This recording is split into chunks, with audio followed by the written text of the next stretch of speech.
Assalamualaikum warahmatullahi wabarakatuh. Alhamdulillah rabbil alamin. Wassalatu wassalamu ala asyrafil anbiya'i wal mursalin Sayyidina Muhammadin wa ala alihi wa sahbihi ajma'in. Tuan-tuan dan puan-puan yang saya hormati dan saya kasihi sekalian, syukur kepada Allah Subhanahu wa taala kerana kita insya-Allah akan meneruskan kuliah dalam fiqh al-awlawiyat ini. Cuma saya mohon izin kepada tuan-tuan untuk kita meneruskan pengajian kita ini melalui online kerana saya tidak dapat hadir ke kelas disebabkan masih berada di luar Perak, dan rasanya ini adalah kelas yang terakhir untuk sesi kali ini. Tajuk yang kita akan cuba ringkaskan ataupun akan cuba kita bincang adalah pada bab yang ke-6 dalam kitab Fiqh Al-Awlawiyat ini, iaitu keutamaan-keutamaan dalam perkara-perkara yang dipanggil ma'murat. Ma'murat ini bermaksud perkara-perkara yang diperintahkan oleh Allah Subhanahu wa taala.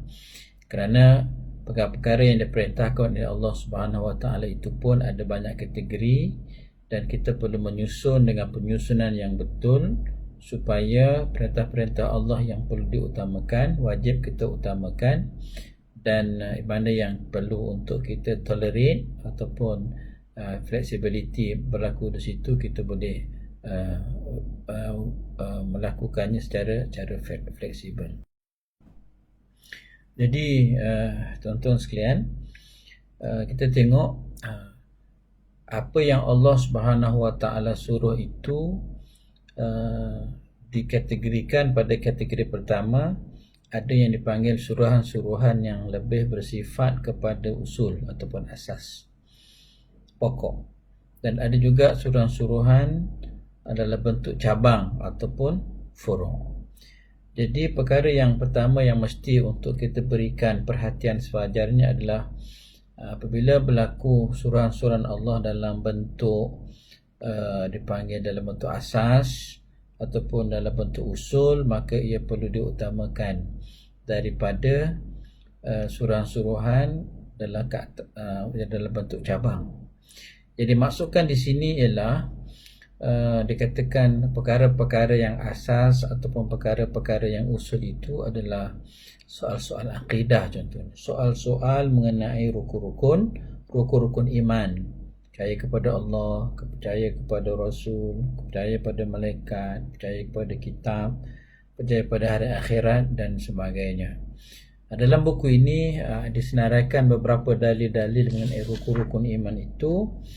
Cuma diteliti daripada dalil itu didapati tidak secara jelas dalam Quran menceritakan rukun iman pada qada dan qadar, tetapi diterangkan oleh Dr. Yusuf Qaradawi bahawa qada dan qadar termasuk dalam keimanan kepada Allah Subhanahu wa taala. Jadi tuan-tuan sekalian, perkara yang paling asas itu, yang paling pokok adalah soal akidah, dan itu perlu diutamakan. Jadi di sini kalau kita nampak contohnya orang-orang yang baru masuk Islam kan, orang yang baru masuk Islam dia belum belajar lagi mengenai puasa pun baru dia bertatih-tatih, ataupun dia nak sembahyang pun dia baru nak mula solat. Jadi dalam hal ini mana kita nak dahulukan lagi soal-soal keimanan, soal iman kepada Allah, iman kepada mentauhidkan Allah Subhanahu wa taala. Jadi Dr. Qaradawi dia tidak berminat untuk membezakan antara adakah iman dan amal itu satu ataupun perkara yang berlainan. Tetapi bagi Dr. Qaradawi bahawa kalau seseorang itu jelas imannya, jelas tentang percayaannya kepada Allah, malaikat, Rasul dan sebagainya, baginya adalah iman, kesannya adalah menerbitkan amal. Jadi beliau tak mau untuk berbahas panjang mengenai beza antara iman dengan amal. Tetapi pandangan beliau, siapa yang betul-betul beriman, automatik dia akan beramal sebagai penterjemahan kepada amal itu. Sebab itu secara panjang lebar dalam tajuk ini, kita masih dalam tajuk perkara-perkara yang perlu kita diutamakan dalam makmurat. Makmurat ni apa yang diperintahkan oleh Allah Subhanahu Wa Taala. Jadi kaedah pertama adalah kita perlu dahulukan perkara-perkara yang usul, perkara-perkara yang asas, iaitu soal akidah. Adapun soal yang lain, soal amalan dan sebagainya, bukan tak wajib dilakukan, tetapi dia itu akan secara automatik dia akan timbul bila iman seseorang itu kukuh. Sebab itu Al-Qardawi membahas secara panjang mengenai la ilaha illallah. Itu asas kepada iman. Sebab la ilaha illallah itu adalah sebagai cahaya yang akan menerangi hidup manusia, cahaya akan menerangi kegelapan syirik dengan la ilaha illallah dan sebagainya. Itu adalah perkara asas ataupun perkara yang pertama. Jadi yang pertama tadi iaitu perkara asas ataupun perkara usul mesti didahulukan daripada perkara cabang. Itu yang pertama. Kaedah yang kedua, apa yang disuruh oleh Allah Subhanahu Wa Taala itu sama ada fardu, wajib. Ada perbahasan ulama fardu dengan wajib, tapi dalam mazhab Syafi'i kita fardu dengan wajib itu serupa. Cuma dalam mazhab yang lain, contohnya dalam mazhab Hanafi sebagainya, barangkali mentakrifkan fardu dengan wajib itu agak berbeza. Tetapi kedua-duanya hakikatnya wajib untuk dilaksanakan. Walaupun ada ulama membezakan fardu dengan wajib, tetapi di hujungnya persamaan. Kalau tinggalkan benda itu jadi berdosa, ataupun kalau dalam satu ibadat menyebabkan ibadat itu tidak sah. Jadi pertama, bila Allah suruh, dia akan merujuk kepada wajib ataupun fardu. Yang kedua, bila Allah suruh, barangkali dia akan jadi jatuh nombor 2, iaitu sunat. Jadi bila tuan-tuan pun tahu, bila berlaku pertembungan, mana nak dahulukan fardu dengan sunat, maka wajib untuk kita mendahulukan yang fardu itu. Maka dalil-dalilnya banyak dalam buku kita ni. Nanti kita boleh rujuk bahawa dalam hidup ini, tuan-tuan sekalian, kita kena dahulukan yang fardu. Sebab itu dalam pengamalan kita kadang-kadang kita dapati ada orang yang minat untuk buat benda yang sunat-sunat tetapi dia tinggalkan yang fardu. Itu salah tu sebenarnya. Jadi yang fardu itu perlu untuk didahulukan. Banyak lagi lah, contohnya orang suka sedekah tapi zakat tak keluar, itu salah. Orang suka untuk keluarkan untuk menunaikan solat sunat tapi solat fardu dia tak qada lagi, itu salah. Puasa-puasa sunat tetapi puasa fardu dia tak buat, contohnya kan. Ataupun dia puasa sunat, nanti di belakang akan cerita rasanya dia puasa sunat rajin tapi tak minta izin suami dia. Berkhidmat kepada suami itu wajib, puasa sunat itu sunat. Jadi jangan kita terlepas tersalah fikiran kita. Contohnya nak keluar rumah wajib untuk minta izin kepada suami. Jadi bila kita rajin mengaji ni puan-puan sekalian, dia sepatutnya menghasilkan isteri yang taat. Tapi kita tak nak nanti fenomena isteri rajin mengaji tapi dia itu melawan cakap suami atau mempeleci suami. Mentang-mentang suami tak rajin mengaji, dia rajin mengaji, isteri rajin mengaji, menyebabkan kadang-kadang berlaku di situlah isteri rasa besar diri, dia menghina ataupun mencela suaminya. Itu pun tak betul. Jadi letak prioriti yang betul. Jadi ciri yang kedua ialah fardu mesti didahulukan daripada yang sunat. Jadi dia akan melahirkan sikap yang tertentu untuk kita membina amalan kita. Itu dalam perkara-perkara yang fardu, kita tidak bersikap longgar, maknanya kita ambil yang sikap yang tegas untuk kita melaksanakan yang fardu, memberitahu orang lain tentang kefarduan itu dan berdakwah untuk melaksanakan kefarduan itu. Tetapi dalam perkara sunat, kita panggil sunat. Sunat ni maksudnya kalau kita buat dapat pahala, kalau kita tinggalkan tidak berdosa. Mustahab atau yang digalakkan itu, di situ boleh berlaku kita kata flexibility, maknanya darjat kelonggarannya itu ada pada yang sunat dan mustahab, yang sunat, tetapi bukan pada yang fardu. Sebab itu Dr. Qardawi dia memberikan contoh sikap Sayyidina Abu Bakar Al-Khattab tak kala dia menguatkuasakan hukuman tindak balas kepada orang yang membezakan antara puasa dengan antara solat dengan zakat. Ada orang rajin untuk solat tapi bab harta dia malas, dia ataupun tak nak kedekut untuk mengeluarkan zakat.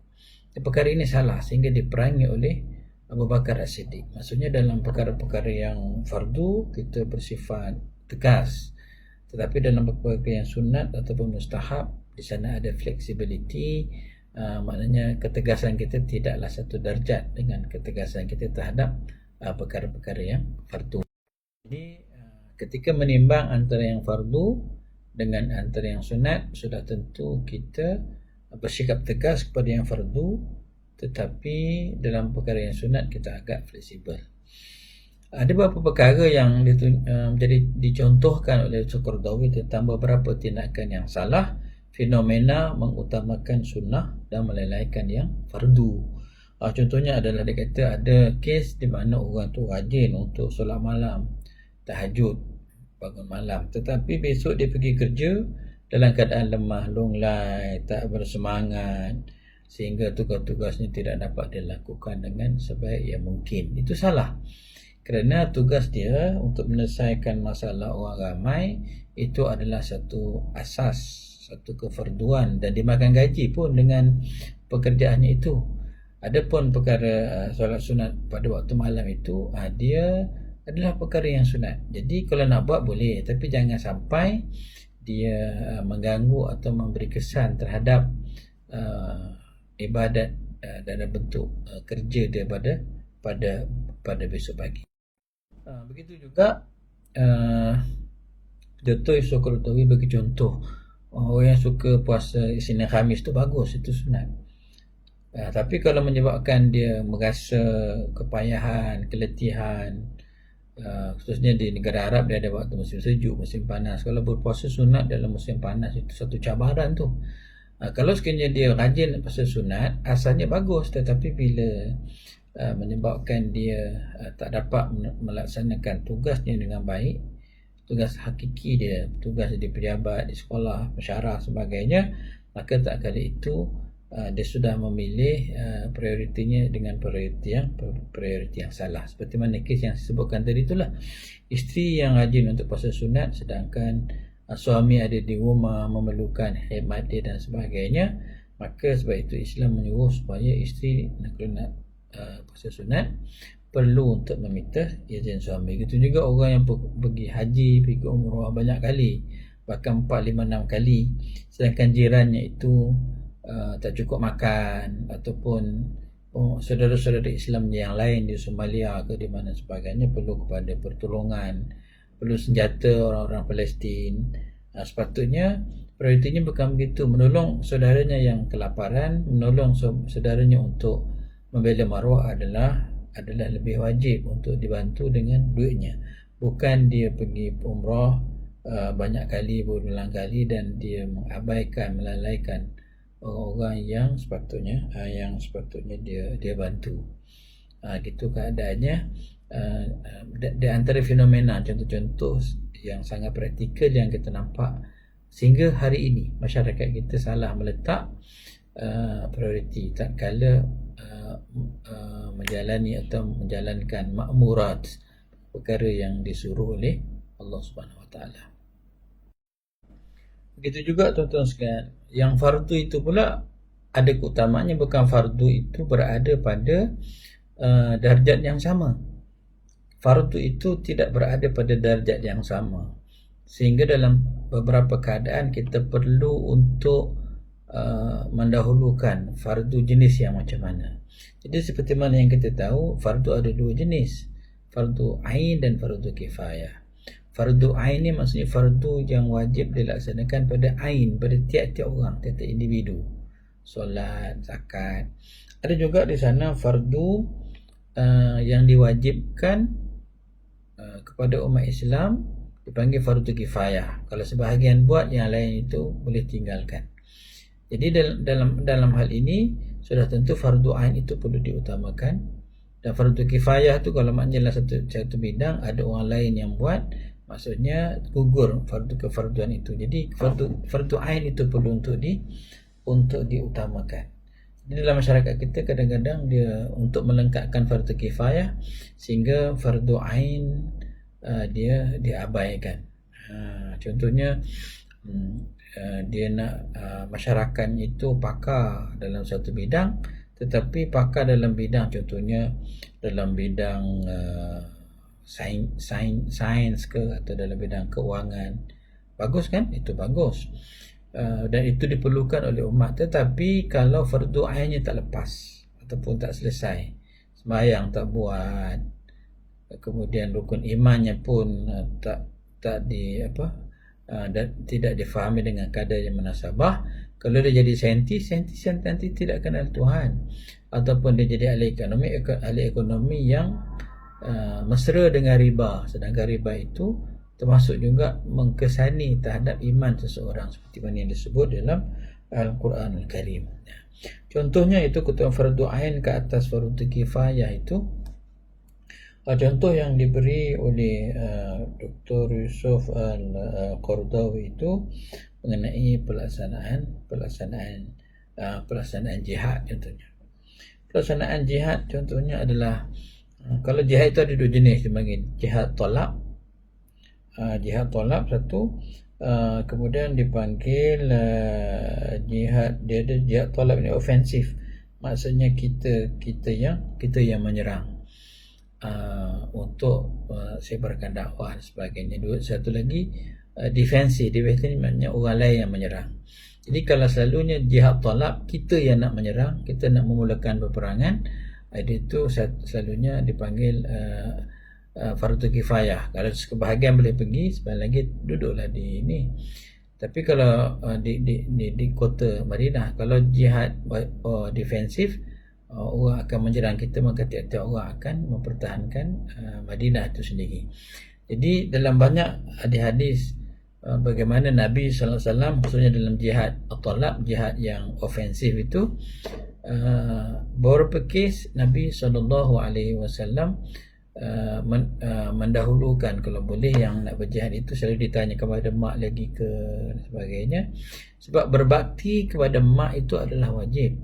Keluar berjihad, talab berjihad dalam keadaan ketika tidak setiap orang fardu ain untuk berjihad itu adalah fardu kifayah. Maka tak kala itu fardu ain, iaitu kewajipan terhadap diri sendiri, berbakti kepada mak itu perlu didahulukan pada jihad. Jihad yang di sini dimaksudkan adalah jihad talab, jihad kita nak menyerang, dan sudah ada golongan sekelompok manusia yang sanggup untuk berperang dengan dalam tentera Islam, maka tak kali itu perlu untuk didahulukan kepada berbakti kepada ibu dan bapa. Cuma kalau dalam fardu kifayah ni pun, yang tadi ni dipanggil fardu ain, itu adalah lebih utamakan daripada fardu kifayah. Jadi dalam fardu kifayah itu pun bahagi dua. Ada fardu kifayah, ada sebahagian orang yang buat, soalan yang tak payahlah, itu fardu kifayah. Tapi kalau fardu kifayah itu kita seorang yang pakar, maka fardu kifayah itu untuk masyarakat, tetapi fardu ain untuk diri dia. Contohnya dalam satu masyarakat, dia je seorang yang boleh diharapkan pakar sedikit dalam bidang pertanian contohnya. Jadi kalau ikut konsep fardu kifayah dalam masyarakat itu mesti ada seorang yang pakar dalam pertanian, pakar dalam pertanian. Jadi cari-cari rupanya kita seorang yang pakar. Jadi dalam situasi ini kita menjadi fardu ain kepada kita untuk meneruskan kepakaran kita dalam pertanian, dan bantu kifayah kepada orang lain. Maksudnya kita dengan keberadaan kita tu menggugurkan fardu kifayah daripada orang lain. Itu adalah contoh peringkat-peringkat fardu kifayah. Jadi fardu ain mesti didahulukan daripada fardu kifayah. Jadi fardu kifayah yang bersifat fardu ain kepada kita mesti kita dahulukan daripada fardu kifayah dalam bentuk yang umum secara dalam masyarakat. Kemudian yang disuruh oleh Allah Subhanahu Wa Taala itu kadang-kadang dia melibatkan hak-hak manusia, kadang-kadang dia melibatkan hak Allah Subhanahu Wa Taala.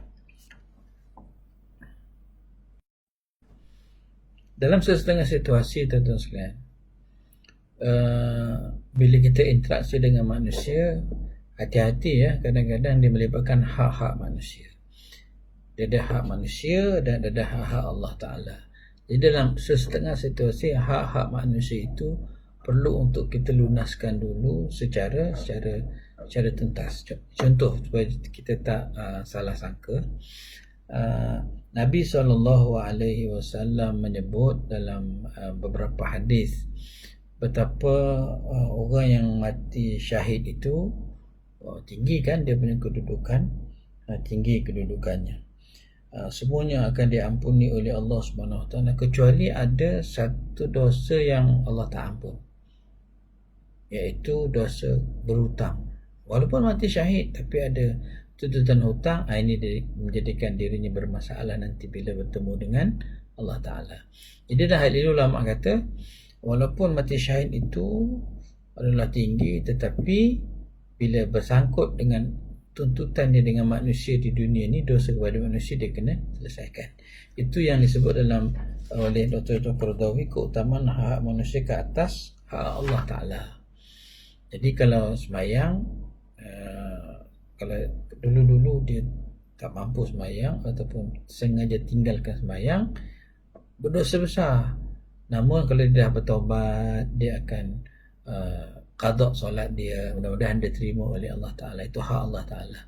Tetapi kalau dalam bab hutang, maka kita kena selesaikan hutang. Hutang ni ada hutang pakai duit, tapi ada hutang maruah. Kita kata orang, kita fitnah orang, kita cerca orang, dia termasuk dalam kategori hutang secara hutang maruah. Itu kena selesaikan. Begitu juga apa yang Allah suruh kepada kita itu, kalau dia melibatkan hak-hak jamaah, perlu diutamakan daripada hak-hak individu.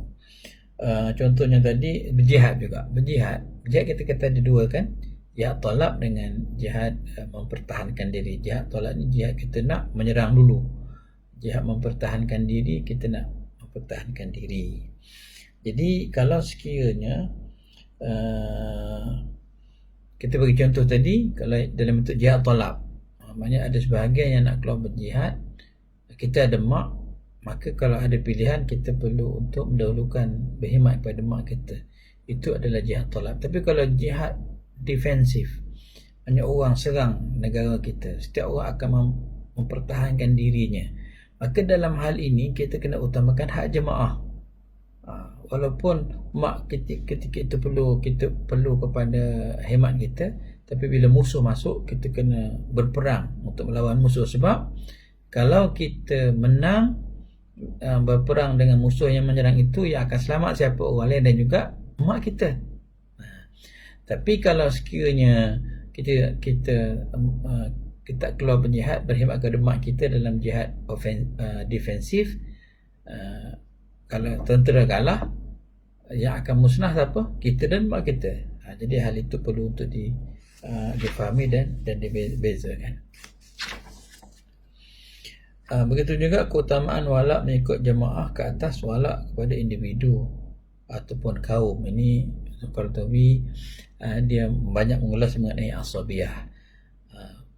Walak kepada jemaah ni maknanya jemaah Islam. Jemaah kita perlu untuk utamakan kepentingan Islam daripada kepentingan individu dan juga kepentingan kaum. Ini nampak kita nampak jelas dalam situasi politik hari ini kita nampak parti-parti politik kebanyakannya lebih mendahulukan kepentingan-kepentingan parti sendiri, kepentingan-kepentingan organisasi sendiri, sehingga kadang-kadang berkeras untuk mempertahankan organisasi parti sendiri, tetapi tidak bertegas untuk bersama mempertahankan Islam itu sendiri. Banyak hari ini kita lihat. Jadi keutamaan walak kepada jamaah Islam itu sendiri, umat Islam itu sendiri adalah mesti diutamakan daripada kepentingan individu itu. Termasuk nanti tuan baca dalam isu asabiyah dan sebagainya. Jadi sebab itu Dr. Qaradawi mengakhiri bab ke-6 ini, kita kena menanamkan semangat berjemaah pada tiap-tiap individu kita. Dia bagikan contoh sembahyang solat kita, solat jemaah, solat-solat tertentu, solat Jumaat, Idul Fitri, semuanya dalam bentuk solat jemaah. Kemudian dalam hukum fiqah, kalau kita masuk saf sembahyang, kalau boleh kita celah dalam saf tu, celah. Kalau tak mampu kita buat saf baru, kita kena panggil orang depan, cuit orang depan untuk bersama dengan kita dalam saf belakang. Tak boleh kita sembahyang saf sorang-sorang di belakang daripada saf. Itu sebagai tanda-tanda bukti-bukti betapa perlu kita berusaha untuk menanamkan semangat roh jamaah itu, berjamaah daripada kepentingan diri sendiri. Kita dah habis tajuk kita, iaitu keutamaan dalam makmurat, perkara yang diperintahkan oleh Allah Ta'ala. Bab yang ketujuh adalah keutamaan dalam perkara yang manhiyat, yang dilarang oleh Allah Ta'ala. Apa yang dilarang oleh Allah Ta'ala itu pun ada banyak kategori-kategorinya, dan insyaAllah kalau panjang umur kita akan sambung pada bab yang ketujuh. Jadi mengambil kesempatan ini saya mohon ampun dan maaf jika terkasar bahasa dan sebagainya dalam penyampaian fiqh al-awlawiyah ini, kalau sekiranya kelas ini adalah kelas yang terakhir, dan mudah-mudahan Allah SWT berikan kita kefahaman supaya pilihan kita untuk beramal dan sebagainya adalah pilihan tepat untuk memaksimalkan pahala ataupun redha Allah yang kita dambai semua. Sekian, Assalamualaikum warahmatullahi wabarakatuh.